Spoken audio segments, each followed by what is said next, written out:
पारो के पास बहुत सारी मुर्गियां थीं और पारो अपने घर परिवार को चलाने के लिए मुर्गियों के अंडे को टोकरी में रखकर जगह जगह जाकर बेचा करती थी। अंडे ले लो अंडे, पारो के देसी अंडे ले लो, आओ भाई आओ जल्दी आओ, जो देरी करेगा वो पछताएगा। उसी गांव में पारो का दोस्त सुरेश भी रहा करता था। वो भी अंडे बेचा करता था, लेकिन लोग ज्यादातर पारो के अंडे खरीदा करते थे। वैसे ही एक दिन गांव पारो की टोकरी रोककर खूब सारे अंडे खरीदा करते थे।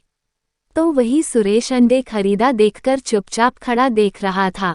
गांव में सुरेश से कोई भी अंडे नहीं लिए। सुरेश उदास होकर अपने घर चला जाता है। उसे ऐसे उदास देखकर उसकी पत्नी सुंदरी कहती है, क्या हुआ है आपको? उदास नजर आ रहे हैं। सब ठीक तो है ना? आज फिर आपकी बिक्री नहीं हुई क्या? नहीं सुंदरी, पता नहीं हमेशा मेरे साथ ऐसा क्यों होता है। बल्कि पारो और मैं एक ही काम करते हैं, उसके बावजूद उसकी ज़्यादा बिक्री होती है, उसके पास ज़्यादा ग्राहक आते हैं, पर मेरे साथ ऐसा क्यों होता है? अरे जब तक है पारो रहेगी तब तक कोई ग्राहक आपके पास नहीं आने वाला। न जाने ऐसा कौन सा काला जादू किया है ग्राहकों के ऊपर। सुंदरी, जादू टोने का तो पता नहीं, लेकिन बिक्री न होने की वजह से हमारी स्थिति दिन प्रतिदिन खराब होती जा रही है। अरे ये सब कुछ पारो की वजह से है। उसने अपने अंडों में ऐसा क्या मिलाती है जो ये लोगों सिर्फ और सिर्फ उसकी अंडे पसंद आते हैं। बल्कि पूरे गांव में अंडे का दाम 7 रुपए है, उसके बावजूद लोग उसी से ही क्यों लेते हैं? अरे मुझे उसकी कमाई से कोई दिक्कत नहीं है। मैं चाहता हूँ और दिन दुगनी रात चौगनी तरक्की करे, लेकिन अपने बारे में सोचना कोई गलत बात नहीं है सुंदरी। अरे मैं तो कहती हूँ कि उसकी टोकरी को धक्का मार देना ताकि उसकी टोकरी में रखे हुए सारे अंडे नीचे गिरकर टूट जाए। अरे तुम कैसे बातें करती हो? आज मैं अगर पारो के साथ बुरा करूंगा तो कल मेरे साथ भी बुरा ही होगा ना। सुंदरी अपने पति को पारो के खिलाफ भड़काना शुरू करती है, लेकिन सुरेश अपनी पत्नी की बात को नजरअंदाज कर देता है। तो वही पारो अपनी सारी कमाई नानी को देते हुए कहती है कि अरे नानी चिड़िया, कहाँ हो तुम? जल्दी आओ। आ गई पारो, क्यों चिल्ला रही हो तुम? अरे नानी चिड़िया, देखो भगवान की कृपा से आज फिर से मेरी अच्छी कमाई हुई है। सारे पैसे ले लो और अलमारी में रख दो, जितना जरूरत हो उतना ही खर्च करना। अरे ये तो बहुत अच्छी बात है। बस ऐसे ही भगवान मेरे पूरे परिवार पर अपना आशीर्वाद बनाए रखे और तुम ऐसे ही दिन दोगुनी और रात चौगुनी तरक्की करो।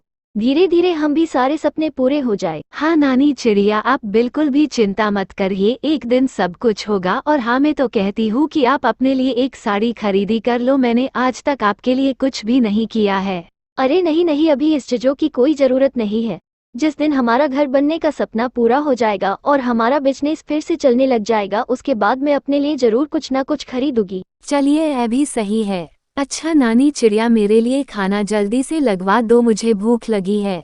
ऐसे ही समय का पया आगे बढ़ता है तो वही पारो के ज्यादा बिक्री होने से सुरेश के थोड़ी बहुत ही कम कमाई होती थी। ऐसे ही एक दिन पारो सुरेश के पास जाती है और कहती है, अरे सुरेश भाई, मैं तुम्हें ही ढूंढ रही थी। वो कल मैं अपने घर में छोटी सी पूजा करवा रही हूँ, इसीलिए मैं तुम्हें न्योता दे रही हूँ। तुम और भाभी समय से आ जाना। कैसी पूजा पारो बहन? अरे सुरेश भाई, दरअसल मैं अपने लिए मुर्गी का फॉर्म खरीद रही हूँ, इस खुशी में मैं पूजा करवा रही हूँ। अरे वाह, ये तो बहुत अच्छी बात है। भगवान करे तुम ऐसी तरक्की करो। चलो ठीक है, मैं और मेरी पत्नी हम दोनों समय से आ जाएंगे। सुरेश पारो की खुशी में खुश हो जाता है और वह घर चला आता है और अपनी पत्नी को न्योते के बारे में बताता है। तभी सुंदरी कहती है, अरे कैसी बात कर रहे हो आप? हम उसकी खुशी में क्यों खुश हुए? उसकी वजह से ही लोग हमारे अंडे नहीं खरीदते, पर आप है कि। अरे सुंदरी, हमारी बिक्री नहीं होती या तो ग्राहक हमसे अंडे लेते ही नहीं। इसमें पारो की क्या गलती है? पारो ने किसी को मना थोड़ी किया है। वैसे भी हमें दूसरों की खुशी में हमेशा खुश होना चाहिए। ठीक है, तुम्हें कभी समझ में नहीं आएगा। अगर आप चाहते हैं कि उसकी खुशी में शामिल हो तो यही सही।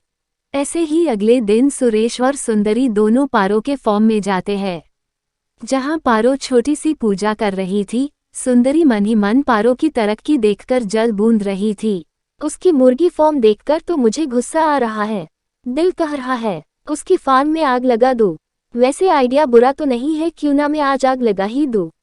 ना रहेगा फार्म, ना रहेगी तरक्की, आज इस पारो को पूरी तरह बर्बाद कर दूंगी। मौका देखकर सुंदरी फार्म में जाती है और पारो के फॉर्म आग लगा देती है, जिससे पारो की पूरी मुर्गी फार्म जल जाती है। हे भगवान, आखिर मैंने कौन सा पाप किया था जो आप मुझे इतना बुरा दिन देखने को मिला, सालों साल की मेहनत आज एकदम से मिट्टी में मिल गई। प्रभु में तो कहीं की नहीं रही। पारो संभालो आपने आपको। आज अगर भगवान ने हमें जख्म दिया है तो उसे भगवान ही भरेंगे। तो बिल्कुल भी चिंता मत कर, जो हुआ है वो आज नहीं तो कल भगवान हमें इससे जरूर निकालेंगे। हाँ पारो बहन, अनहोनी को तो कोई रोक सकता ना। खुद पर हौसला रखो। मैं जानता हूँ कि तुम्हारी ऊपर क्या बीत रही है। बरसों की मेहनत एकदम से खत्म हो गई है।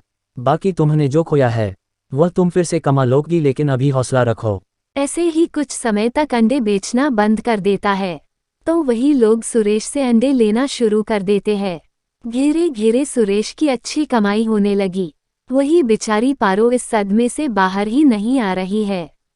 पारो बिटिया, मैं जानती हूँ जो कुछ हुआ है उसे भूलकर पाना आसान नहीं, लेकिन धीरे धीरे स्थिति बहुत ज्यादा खराब हो गई है। कुछ तो करना ही पड़ेगा ना पारो बेटा। नानी चिड़िया, मेरा सब कुछ बर्बाद हो चुका है। ग्राहक भी टूट चुके हैं।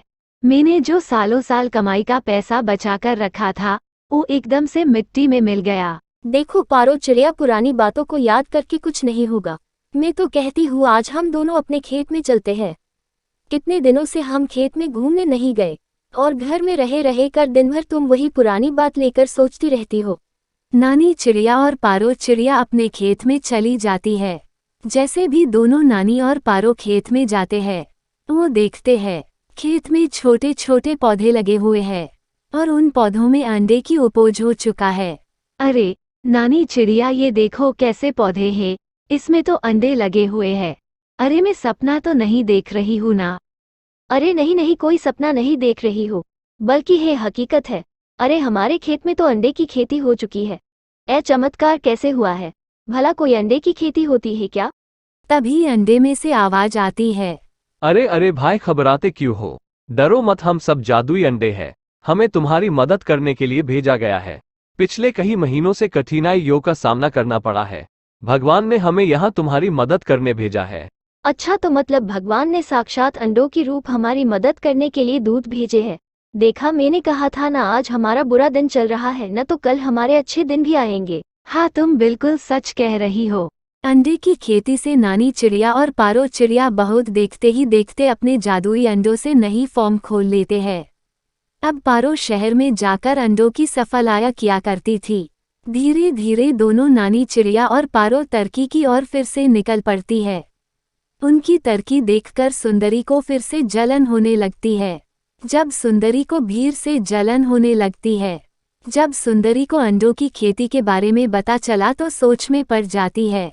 अरे क्या अंडों की खेती जरूर दाल में कुछ काला है? मुझे इस बार फिर से खुद जाकर पता करना पड़ेगा, क्योंकि मेरा पति तो एक नंबर क्या निठल्ला है। उसके बस की तो कुछ बात ही नहीं। सुंदरी अपने आप में सारी बातें बड़बड़ा रही थी तो वही सुरेश सुंदरी की बोलते हुए सुन लेता है। वो अपने पत्नी पर नजर रखना शुरू कर लेता है। चुपके से पारो के खेत में जाती है और खेत सभी अंडों को नष्ट करने की कोशिश करने लगती है। तभी वहां सुरेश आ जाता है। तुम शर्म नहीं आती क्या? करते हुए किसी को बर्बाद करके तुमको क्या मिलेगा? शर्म आती है मुझे तुम्हें अपनी पत्नी कहते हुए? देखो, तुम यहाँ से चले जाओ। मैं यहाँ जो करने आई हूँ वो मैं करके रहूंगी। देखो, अभी भी वक्त है।